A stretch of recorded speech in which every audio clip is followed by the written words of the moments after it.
If you want a great deal on a used car, have you considered checking out the selection from the Aurora Police Department? APD's auctioned off dozens of cars this year after seizing them from drivers who couldn't provide a license, insurance, and registration. Our Evan Krugel looks at how much Aurora's making off this new Sydney ordinance. If you're looking for a used car in Aurora, you could try the typical dealerships on Havana. Or you could try this, an online auction featuring dozens of cars and trucks, all seized by Aurora Police. This gives our community an opportunity to purchase a car at a cheaper price. Matthew Longshore isn't your typical salesman.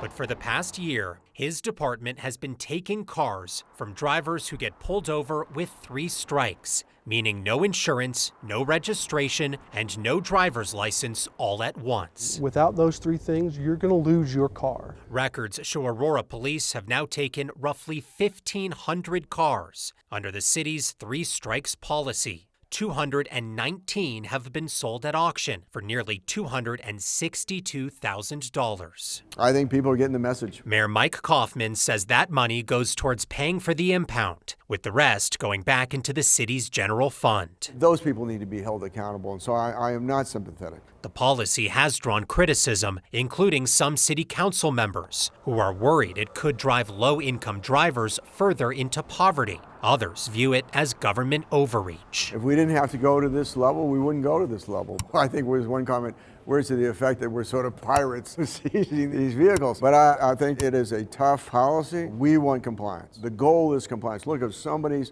following the law, this is not going to be a problem. If they're not following the law, it's going to be a problem. Drivers are given 30 days to prove to the city they have insurance, registration, and a driver's license before that car is sold. And records show roughly 85% of drivers are doing that and getting their cars back. The remaining 15% are being sold at auction. The latest one wrapped up this morning, Kyle, with 39 seized cars that were sold. I feel like, right, a lot of people have been in the situation where it's like, yes, officer, here's the license, right, the registration, right? So, like, if you get popped for no license at one stop and no registration, no insurance at another, can those be cumulative? They can take your car off of that or no? No, and that's a question a lot of people have. It has to be all 3 things at once. So you don't have a license, no registration, no insurance. They take the car right away, right there on the spot. This isn't you get pulled over 3 separate times and can't find your registration. That is certainly a situation a lot of people would find themselves in, so it has to be all 3 at once. And most of the people have been able to come up with documents and get the vehicles back. 85% have been able to get their cars back. Only 15% of those people have been unable to prove they have all 3 of those things to the city. Well, and you don't want those people on the road. All right, Evan Krugel, thank you.